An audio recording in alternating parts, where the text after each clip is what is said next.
Xin chào các bạn, hôm nay là thứ Sáu ngày 4 tháng 8 và mình vừa nhận được album EXO The World.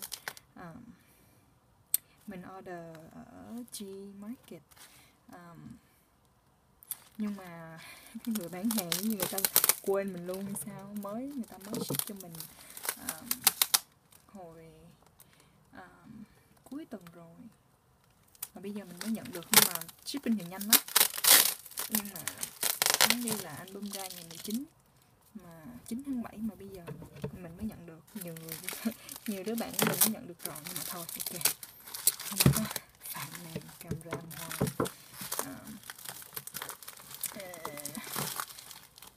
Cái thùng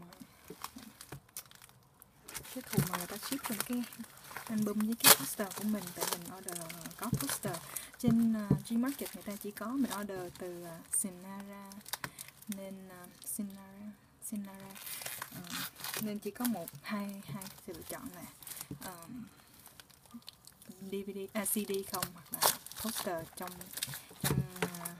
trong cuộn, chứ không có gấp lại. Đó, mình sẽ check sau.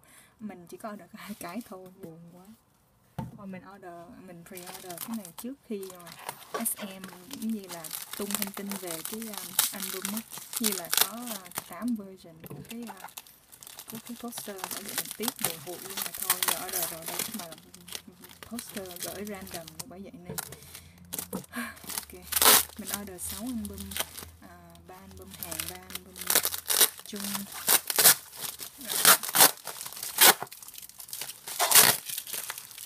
Rồi các bạn, cái tiền ship nhiều quá trời luôn. Album thì rẻ mà tiền ship thì quá trời. Mai mốt mình không có order trên Gmarket nữa, order đâu đại cho rồi. Gmarket nó ship lâu mà, có như là đợi lâu lắm mới ship đồ của mình. Ví dụ EMS thì nhanh lắm, nhưng mà đợi là lâu mới ship đồ cho mình. Mà nghe nói chỗ này như là đó, mấy cái fan site toàn order kiểu như rẻ hay sao, chỗ này toàn test vàng với order của fan site không à. Như là order cả ngàn cái CD. Bây giờ nên tóc mình order có 6 cái nên quên luôn. Thì dữ gì trời, hơi bị phí. Ok, ghê quá. Ghê quá. Nó gửi dư cuốn nào không? Trời ơi, cái receipt này kinh khủng chứ nào. Đâu cần nhiều receipt dữ vậy. Đây là cái mình zoom vô cái chỗ mà mình mua cái order cái CD. Chỗ này là như là trên Gmarket là có tiếng lắm á. Mình lần đầu tiên order trên Gmarket mà mình đâu có biết đâu, nhưng mà đâu có biết là nó lâu vậy đâu. Ok, chắc mình phải ngồi xuống bình tĩnh. Ok, bình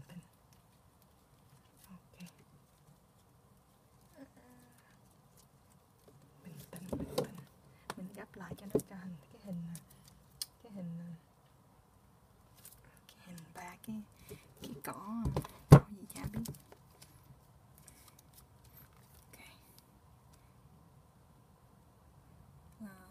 Ok, mình phải biết cái nào là bản chung nữa, biết nên mở cái nào ra trước nữa ta.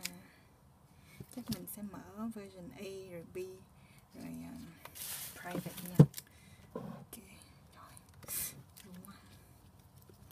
không biết cái nào bản chung bản hao thôi mình. Ok, mình nghĩ hình như cái này A, cái này hình như chắc nó có ghi phía sau. Ok, mình mở cuốn này trước. Cái này là, trời sao giờ mờ quá. Xiaomi. Trời, Danh Nhô đi trước nè. Ok, phía sau nó như vậy nè. Mình đọc coi. Cái này là bản chung. Này là bản chung.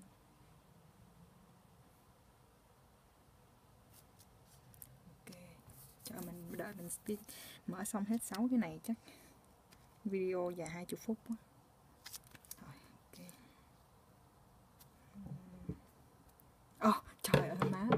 có ghi Chinese version đây. Okay. Chồng mình muốn giữ cái sticker nữa quá. Ok, mình sẽ mở sao để lát nữa giữ lại cái sticker. Nghe nói là như bản private thì có SM có đính kèm với cái sticker dễ thương. Công nhận không biết dụ nít ghê.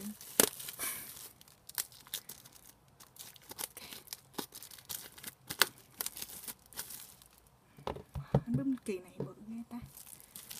Ok. Gỡ sticker. Dán phía sau quá. Dán phía sau, phía trước, phía sau có Coco Bop rồi, phía trước. Đây hả ta? Dán đây đi. Dán đại thôi. Ok. Sao nó mờ quá ta? Mình có nên bật đèn. Đèn dữ hơn. Ok.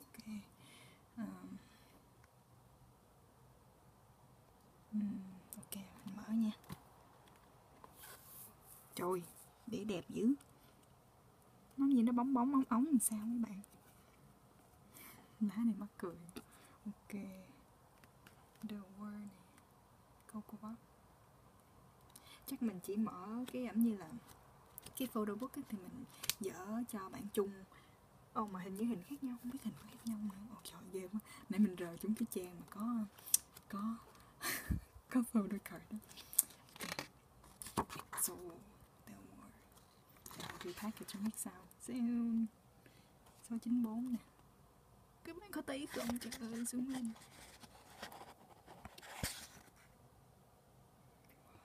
Chín mươi bốn.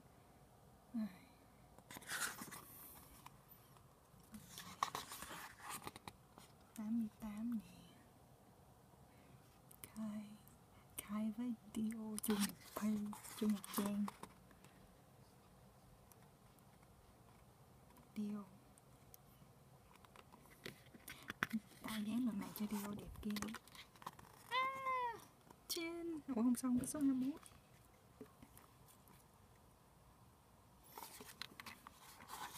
Sao nó mờ vậy ta? Hay là tại cái hình nó mờ? Cái hình nó mờ thiệt mấy bạn ơi. Chứ không phải là mấy mình nó mờ. Má ơi. Trời ơi, hai bài hát của mình chung một chơi.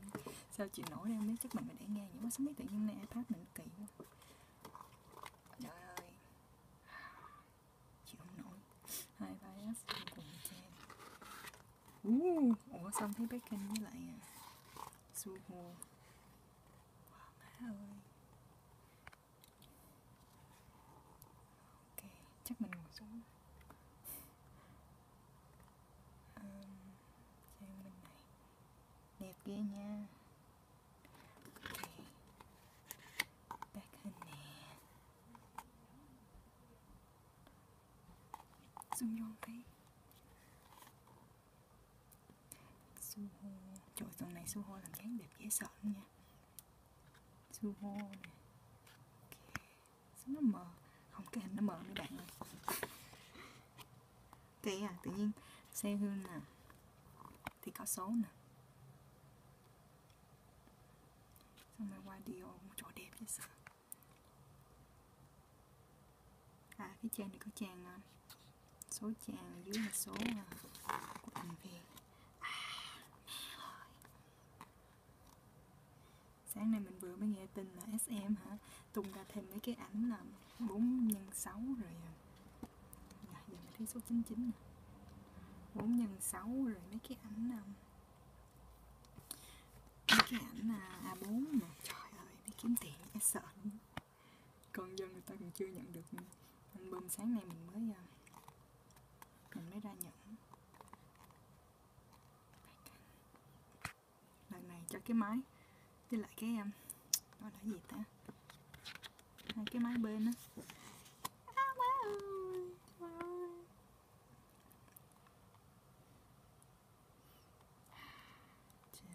oh my ơi, áo phanh ngực, phanh nửa chừng.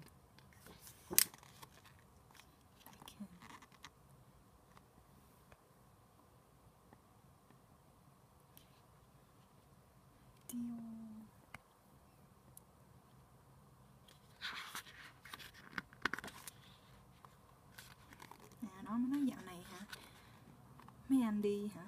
Toàn ra ngoài sân bay toàn đội mấy cái nón nè. Nón mà người ta kêu là nón mà như là mấy người hay bán vé số. Mốt nhìn không phải giống như là hình thiệt, giống như là hình trong hoạt hình vậy ta. Chắc tại trang này chắc để vậy quá. Đây vậy mới thấy được hết. Thôi mình làm vậy cho rồi.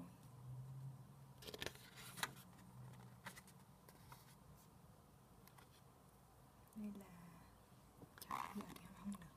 Đây là Kai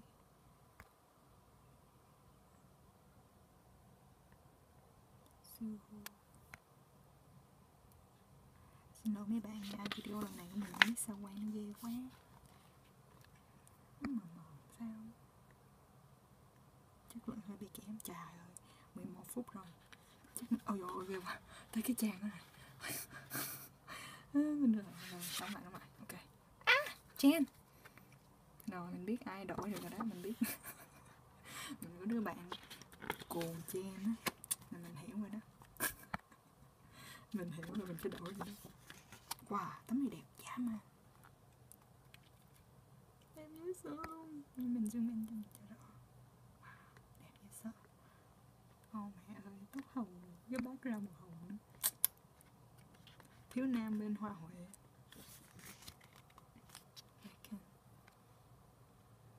Lần này tạo dáng cho Beckham nhìn hơi bị đầu gấu quá. Mình thấy vậy. Okay. Chắc mình chỉ mở một cái thôi á. Mở hết. Viết lại đây coi. Đẹp ghê, tấm này đẹp. Wow, thêm tấm nữa. Family photo. Xong rồi. Ok.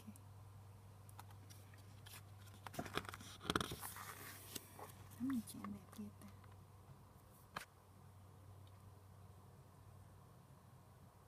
Chumin, Suchan.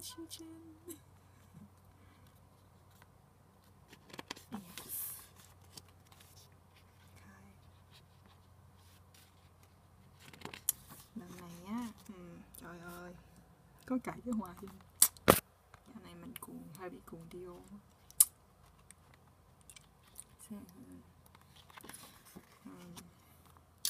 Photocard lần này á, thì mình không dám ước trước bước ngoài.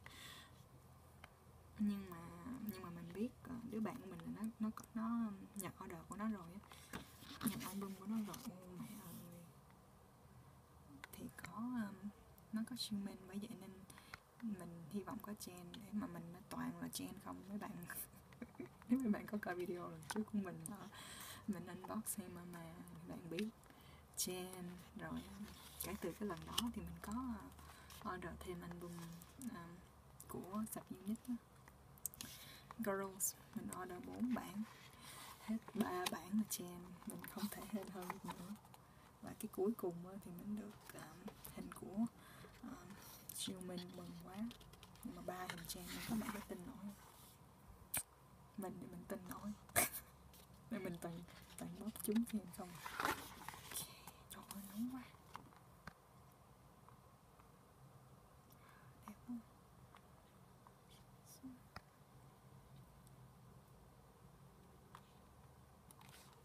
Trời ơi, photobook lần này dài dữ à. Quá trời hình luôn á. Lần này chụp hơi bị công phu á. Mặc đồ gì vui không biết. Đây là Suho. Mình mặc đúng baby.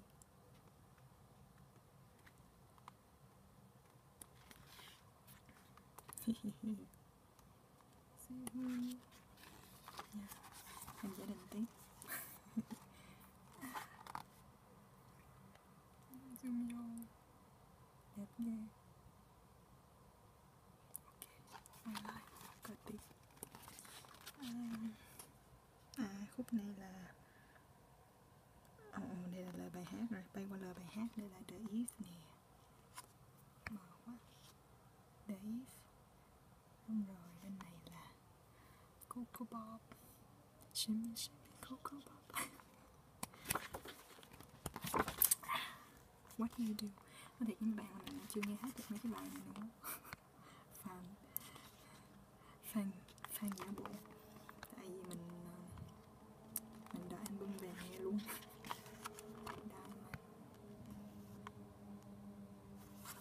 Shining, shining just like a diamond. Còn đây là shimmy shimmy. Mình nghe nó có cái có cái đoạn gì ta, như interview hay là mỗi thành viên tự nhận xét về mỗi bài hát trong album. Mình nghe nó bữa mình thấy trên Twitter. Okay. Going crazy. Yeah. Thích cái tấm này nữa. Oh mẹ ơi, siêu trên.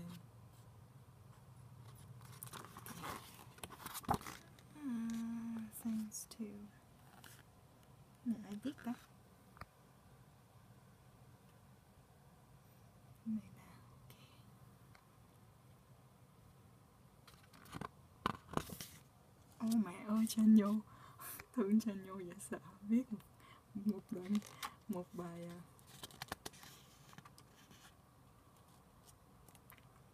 oh mẹ ơi, điều. Ok, trời ơi, 16 phút rồi. Mình không biết mình có nên quay 3 cái album 3 riêng không ta? Chắc vậy quá.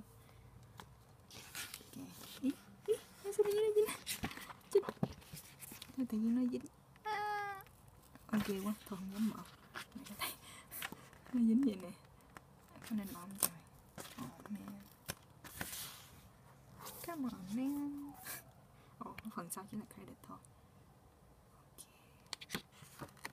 Trời ơi, nhát cái kiểu gì không biết nữa. Ông mẹ ơi.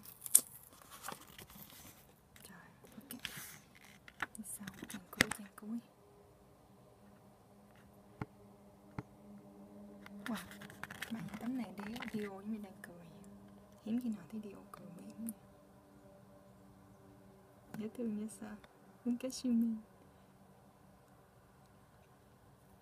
Bạn có thấy không? Sao mình thấy nó mờ quá ta? Ok. Vậy thôi mình bỏ cái này đi. Rồi chắc mình làm mấy video sau, mấy cái album sau mình làm video khai riêng. Tại vì mình sợ không đủ. Ok. Có cái card đâu? Quên.